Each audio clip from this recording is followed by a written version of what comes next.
Welcome to this masterclass, part of the GreenSkills Plus project. This session is part of a dynamic series featuring multiple experts from Schneider Electric who will be sharing their knowledge on key topics essential for young people looking to upskill and deepen their understanding of the green energy industry. We invite you to stay with us until the end, and don't forget to register now on the Schneider Electric University website, our free digital learning platform, to stay up to date with all the content we've prepared for you. Today, we'll explore a topic that is essential for both individual reflection and collective growth: the masterclass challenging gender stereotypes. To guide us through this important conversation, we are honored to welcome Ashbin Kaur. Hi, Ashbin, how are you? Hi, Manuela. I'm good. Thank you. Thank you for being today with us in this masterclass. So Ashbin is the Deputy General Manager of Human Resources and Diversity, Equity and Inclusion at Schneider Electric. Ashbin is an HR professional and certified DEI practitioner with expertise in business partnering, diversity and inclusion, and change management. With over 8 years of experience, she's passionate about creating inclusive workplaces, driving gender balance, and aligning people's strategies with business goals. She is widely recognized for fostering collaboration and championing progressive HR practices. It's an honor to have you here with us, Ashbin. Now I'll hand it over to you to share your insights on gender-related biases and stereotypes and their impact across different spheres.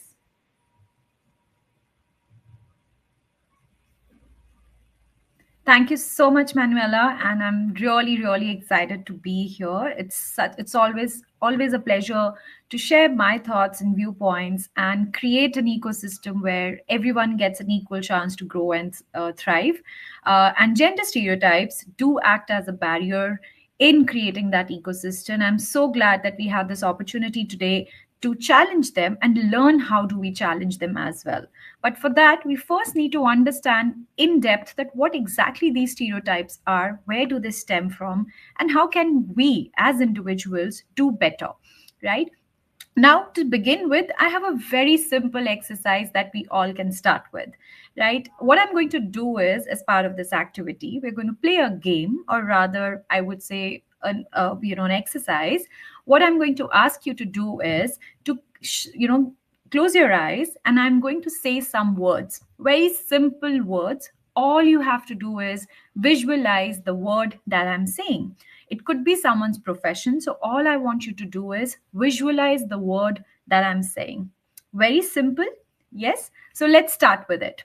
So the first word is doctor. Again, close your eyes and visualize a doctor, right? We move on to the next word. The next word is teacher. We move on to our third word, driver. Again, visualize doctor, teacher, and a driver. Now, let's move on to our next word, which is salesperson. Again, visualize the salesperson. Again, visualize a police officer. And the next word is a chef.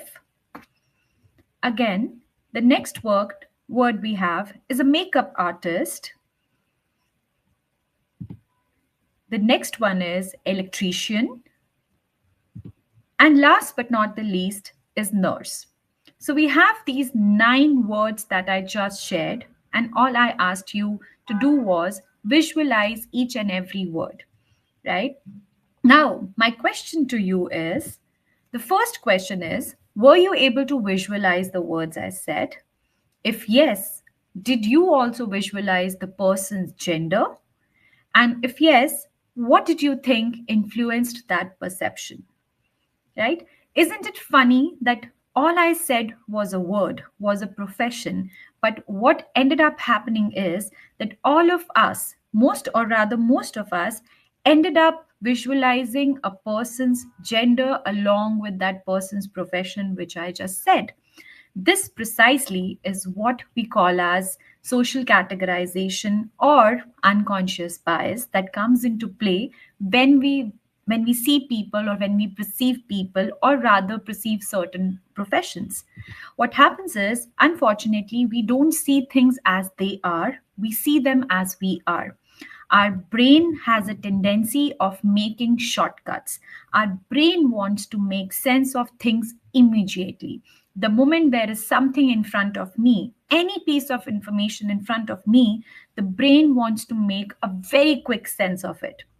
And let me tell you, that actually helps the brain to protect us, to make some judgments. For instance, if there's someone running towards me, the brain will take a decision quickly whether I should run away from that person or run towards that person, and make a sense of the situation, and it keeps me safe.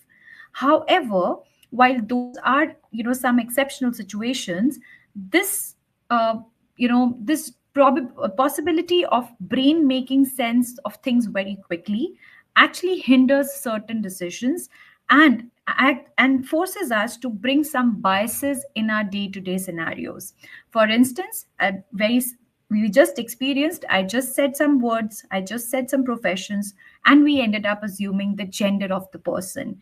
And somewhere, so when we are looking at having such people around us, for example, a nurse, it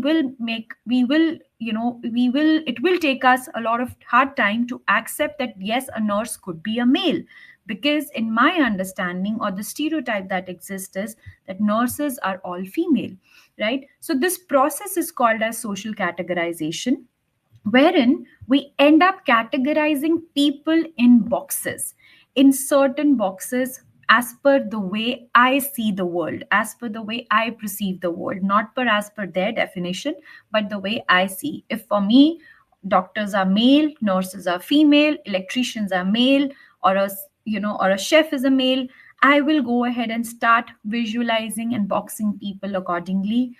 And this process is called as social categorization.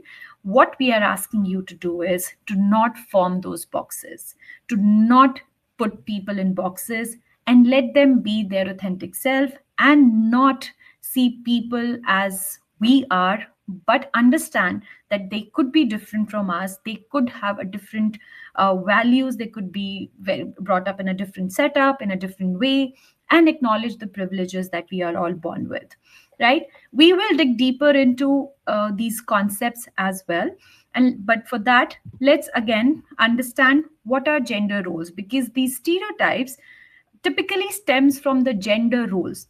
Now, you can see it on the screen. The gender roles definition, as it says, that it dictates the behaviors, attitudes, and the characteristics considered appropriate for people based on their sex or perceived gender. Now, again, this is something I am defining. The society is defining that this is how a woman should behave, a man should behave, which again you can see it in the next line, that these roles often dictate how people should behave, what careers they should pursue, or the responsibilities they should take on. They are not biologically inherited, but the society is defining that this is how these two or three genders, or more than two genders, should behave in the larger society. And these gender roles are actually evolving. Years back, we would not imagine, we would not have thought that women will be part of the workforce, or men will be pursuing careers wherein we did not see a lot of men earlier.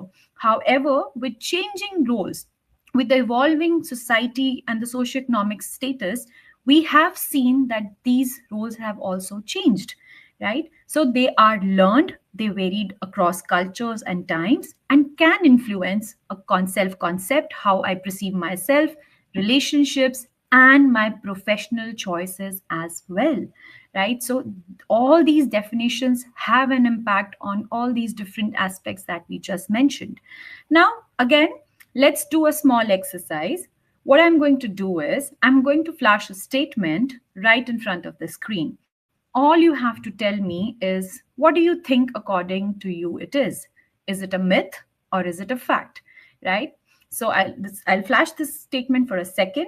You reflect on it, and then we disclose the answer as well.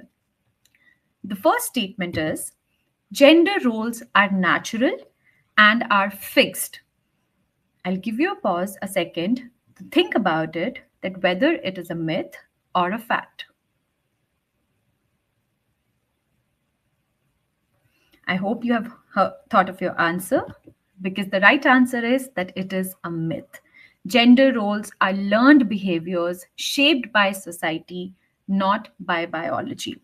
Let me give you a very simple example that, in a household, let's say there's a girl and then there's a boy who are raised by the same set of parents. Now, if along with the girl, the boy is also told to learn how to cook, to manage the house, to learn, the basic household chores, you will see that both girl and the boy have the same skill sets when it comes to managing the household. Similarly, if a girl is also told from a very early on that they need to be financially independent, they need to earn, they should know how their finances are, they should know how the outside world is functioning, and they, how they need to show up in the larger society, you would also see them taking up the roles which are traditionally and typically thought only to be taken by boys. So these are the learned behaviors, and it is not something, shaped by the biology or my sex or my gender that I have, right? Let's look at the next statement, which is career choices are influenced by social expectations and not inherent ability. Again, I repeat that my career choices are influenced by social expectations and not inherent ability. Again, we'll take a pause for you to infer whether it's a myth or is it a fact.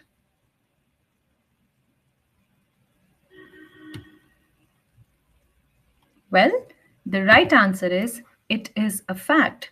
My career choices, all of us are born with same inherent abilities when it comes to our competencies, capabilities, and capacities, right? If given the same equitable chances of success and growth and education and inclusive ecosystem, all of us have equal chances to pursue any career choices that we wish to.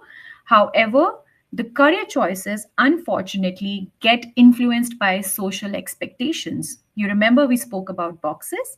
The moment I probably walk up to my parents and say, you know what, I don't want to be, let's say, a teacher.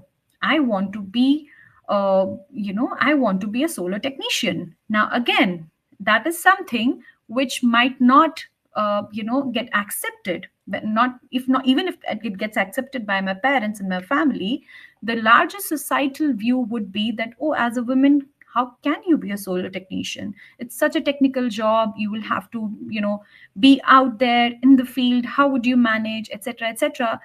That is where the gender role kicks in, right? But it is not something which is getting influenced by inherent ability. I will be, or I can be an excellent solar technician because I have the skill set and competencies, but my choices are getting influenced by people and the social expectations around me, right? So that's where we say that it is a fact that they're influenced by society, but not by my inherent abilities. Let's very quickly look at the next one, which says gender roles don't impact personal or professional growth. Again, I'll take a pause for you to reflect and tell me whether it's a myth or a fact.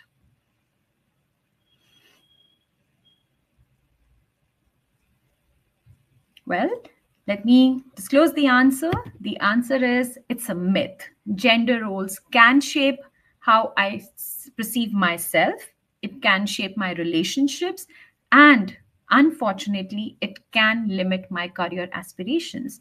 I just gave you an example that, let's say if I am very passionate to become a solar technician, I really want to pursue that field. But imagine the rest of the world telling me that you are not fit for it. You will not be able to thrive in it. You will not be able to pursue it because just of the fact that I'm a woman. That is because of my gender. Now, again, that could be true for, let's say, a man who wants to be a makeup artist, right? Who loves and embraces makeup and they really want to become a makeup artist or a dancer, right? Now, again, it's the entire world telling them, but hey, you should not be doing that, you should be doing this. Now somewhere that child or that person or that individual has started believing in what the noises or the voices around them, and they have also believed that, okay, maybe I'm not fit for this, maybe I should not pursue this.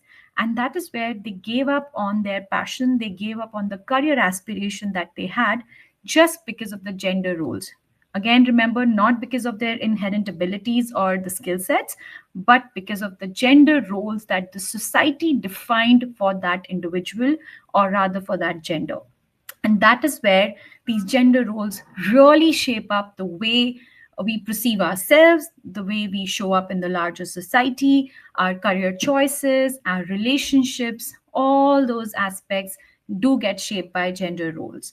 And they get stemmed from a very simple concept of bias, right? These gender roles comes in because of the biases that we carry. Again, what are biases? Let's understand that in a very simple and deeper way.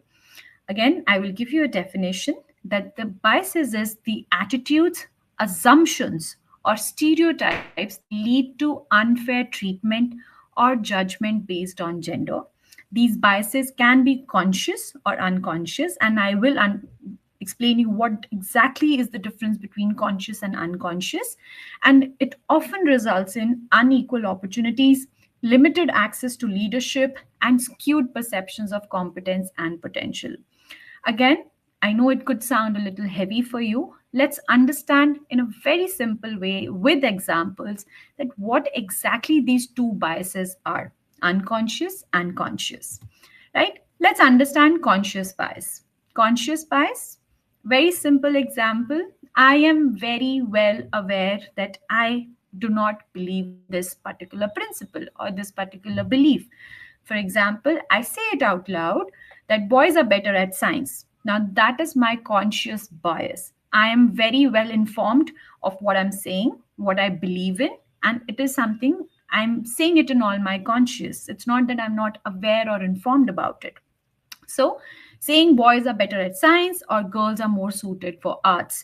This is my conscious bias. Another example should be assuming that only boys should lead teams or student councils. And so, for example, the moment you have an opportunity to choose someone, you are very vocal and loud and say, you know what, we need to have a boy who leads the teams or student councils because they are better at it.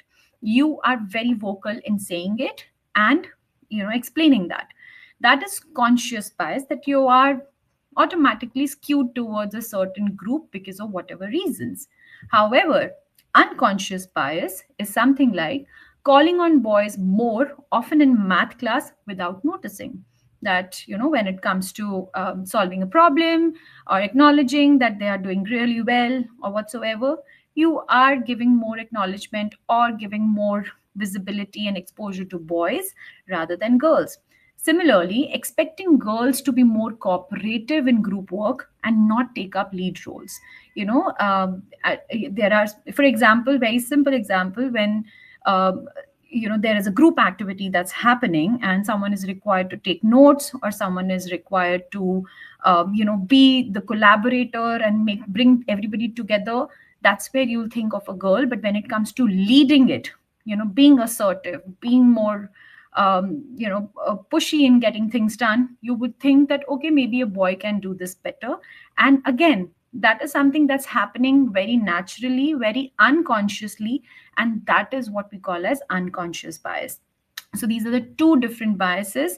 Conscious, you're very well informed of the biases that you have, that you have a skewed judgment towards a certain group, that girls should do this, boys should do this, and you are vocal about it. Unconscious is that you don't realize, but you end up choosing that particular gender when there is a certain task to be done. Right? For example, again, if you're sitting in your household, if there is some work which is to do with going out to the market and getting something from the market, you would probably look at of the boy of the family that, hey, go out and get it. The moment there are guests seated, coming to your place, and there's something to be served, there's some food and refreshments to be served, you will see the daughter of the house or the woman of the house automatically getting up, or you will expect them to get up and get things done, right? So that is where this unconscious bias comes in and play into our daily lives, right? Again, while we have understood biases, let's understand stereotypes. Now, again, stereotypes is that basis the biases that I have, I create a generalized belief. I know one person, and basis that one person from that gender, I create a generalized belief about the entire gender. A generalized belief, often inaccurate, about a particular group of people. These beliefs are typically based on assumptions rather than facts and can lead to unfair judgments, discrimination, and exclusion. Again, let's look at the examples for us to understand how these stereotypes play in and day out basis. The first one, and the biggest one, boys don't cry or men don't cry. How many times have we heard, or have we stopped boys from, not expressing their emotions because the stereotype is that they should keep it all in.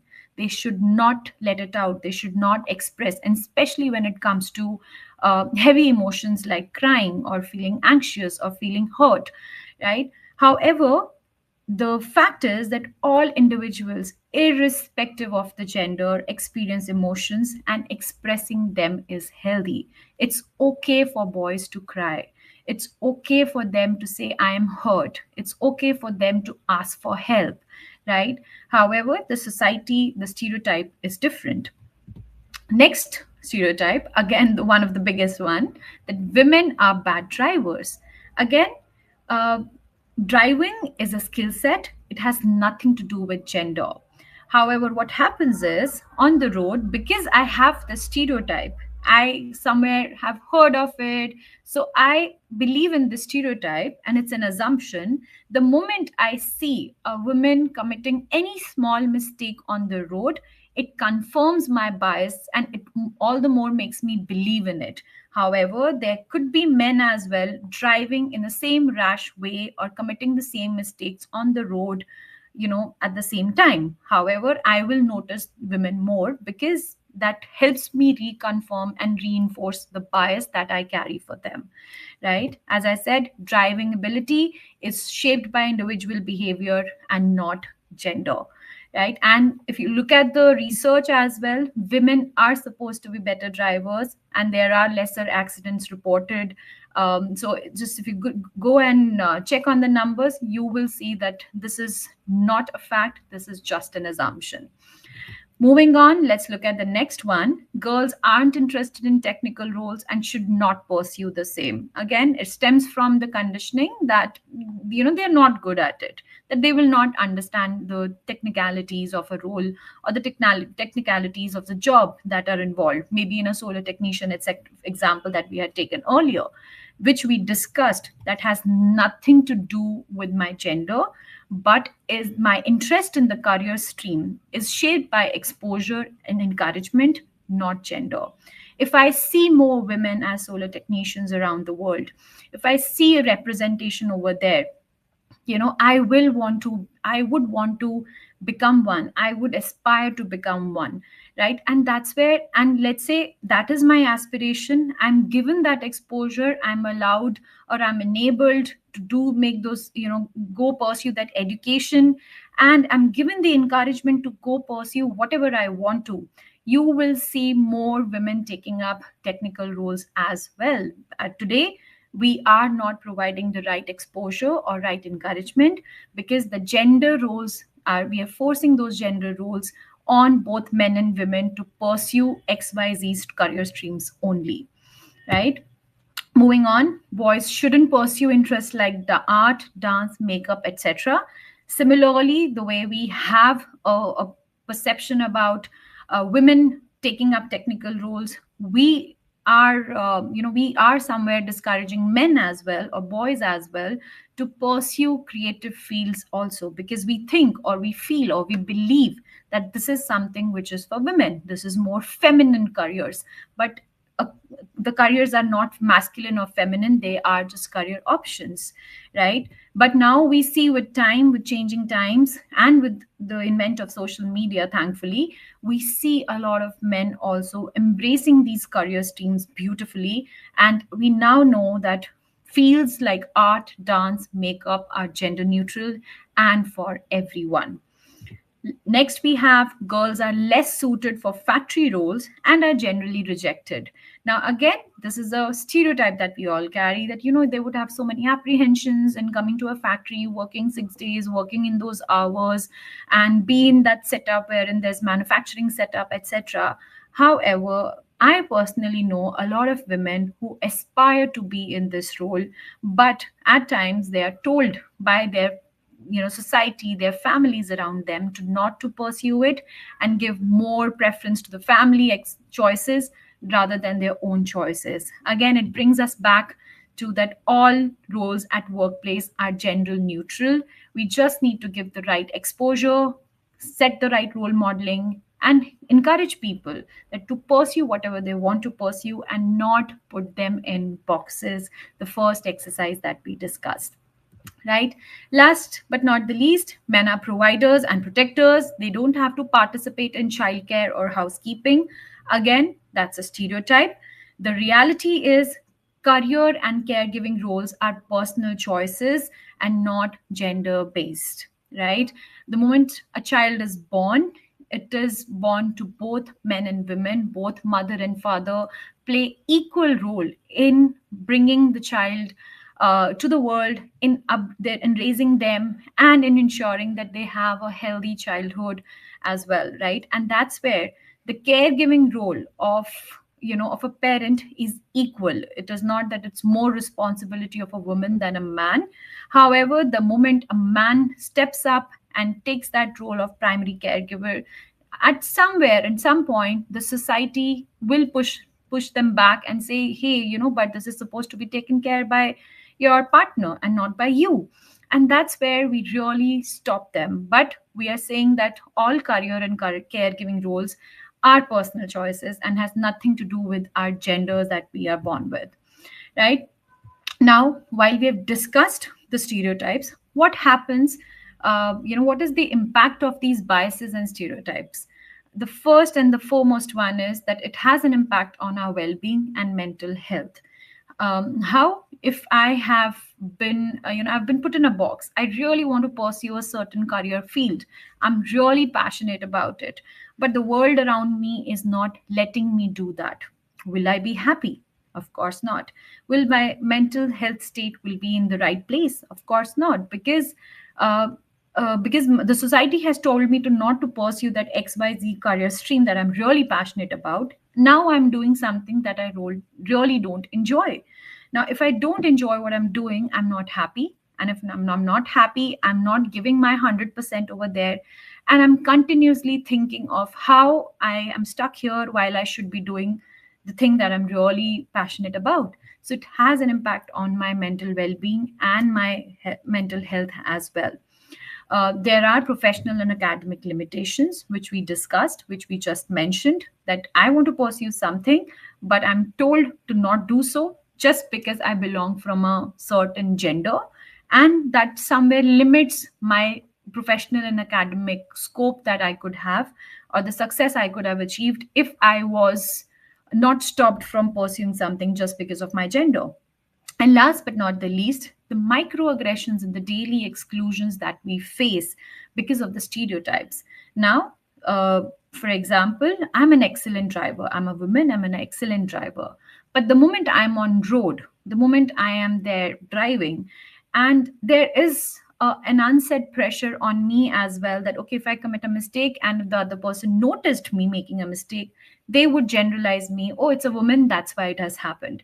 So that's where and at times I have experienced certain remarks on the road which are unnecessary and uncalled for, just because there's a woman behind the steering wheel, right? And that's where there are these small microaggressions and daily exclusion that person experiences. And for another example, let's say if there is a person who had who've just had a child and they want to go on a parental leave. Now, imagine being asked questions on why are you going on parental leave? This is not your responsibility. You should be working, you should be providing for the family. What happened to your wife? Why can't she take care of the child, right? Now, again, the person feels excluded, the persons feel bad. And there's so many examples that we can just go on and on.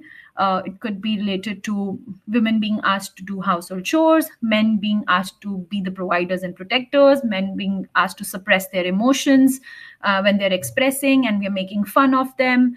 When someone is saying, when a boy is coming and saying and crying in front of you, and they're saying that, you know what, I'm hurt, I'm really anxious at this point, I need help. And you just end up saying, hey, why are you crying? Just man up and don't cry like a girl. Now you see, you have pushed the person, you've excluded the person, and that's where they feel bad, and it impacts their mental health as well, right? So these are the impacts of biases and stereotypes that happens day in, day out, and it leads to some serious consequences as well at times. Now, while we have understood biases, we have understood stereotypes, we have also understood what the impact is. But I want to also give you a view of what breaking gender stereotypes looks like, right? These are people who have broken gender stereotypes. The recent example and the most, I think, celebrated example was Indian women cricket team, a World Cup 2025 champions. Just two matches before the finale, the stadiums were empty, nobody was bothering that there's a match going on, etc. But the moment they proved themselves during the semi-finale, we had a full stadium full of people attending the match, right? And that was to witness this huge shift that happened in the society, wherein we realize that women can also pursue career streams like cricket, and not just at a small level, but be the world champions, and be and just be themselves. And that is a biggest proof that it has nothing to do with my gender. It has to do with the exposure and the encouragement. Now with this win, they have all the more encouragement and exposure. Now imagine, you will see a lot of little girls also pursuing and picking up their cricket kits and training for it, and they would want to pursue because they see someone out there achieving and unlocking these levels for them, right? Next one is Pandit Birju Maharaj. He's Indian Kathak well-renowned Indian Kathak dancer and composer, and Aditya Madiraju, beauty influencer. Again, breaking stereotypes that feels like dance and makeup or arts is not just limited to only women. It is for everyone, and they are known in the society. They are worldly recognized as well, and that's something we really need to appreciate. That while I'm not saying that all men and women should leave their jobs and leave their roles and pursue exactly opposite streams, but I'm saying that men and women who would want to pursue any streams that are, let's say, traditionally and typically and in this larger society is stereotyped for only one gender only, we let them be. We understand that career streams, career choices, the way we want to pick up roles in the society, be it our house, be it at work, be it in the larger community, they are gender neutral and has nothing to do with what my gender is, but has to do with my inherent abilities, my competencies, the skill sets that I bring to the table, the value that I bring to the table, but not my gender. Right? With that, I will leave you with a question now. You have gone through this module, you have understood what biases are, what stereotypes are. So now and you have now got to know that all the jobs in the personal and professional space are gender neutral. I want to ask you, how can you challenge stereotypes in your families, schools, workplaces, and communities? Think of that one small action, that one small step that you can take at your level to make shift happen, to make things move, right? It could be challenging certain traditional norms. It could be sitting down and having a conversation with someone and letting them know that, I want to pursue this. I know this probably goes against, the traditional set norms for my gender, but I'm really passionate about it and I want you to support it. Or maybe speak up for someone else. If someone else is struggling, if someone else is going through something, give them that word of encouragement and exposure. While I've given you the small steps that you can take, but I want you to think of it at an individual level of what can you do, what shift can you bring when it comes to challenging these gender stereotypes that we just learned about it today. With that, I'll take a leave. Thank you so much for having me here. And I'm really excited and really, I'm really looking forward to what kind of shifts do you bring with this module and with these learnings with your at your exposure. Thank you so much. Have a great day. Thank you so much, Ashbin, for joining us today and for sharing such valuable insights. I'm confident that your reflections will inspire us to question the practices and perspectives that shape how we see the world and to recognize the unconscious biases we may hold. Today's invitation to each of us is to take a moment to reflect and consider how we can evolve our ways of thinking to embrace the diversity of the society we live in. So thank you so much, Ashbin. And for all of our audience, we hope you're ready to keep the momentum going because your learning journey doesn't end here. Discover even more with Schneider Electric University, which is our free digital platform packed with interactive e-learning modules, immersive VR simulations, and more interesting masterclasses like this one. This is a website that is designed to help driving professionals like you sharpen your skills and dive deeper into the exciting world of green energy. So click the link in the description, register today, and stay ahead of the curve. We look forward to seeing you all in the next masterclass, and we wish you all a nice day. Bye-bye.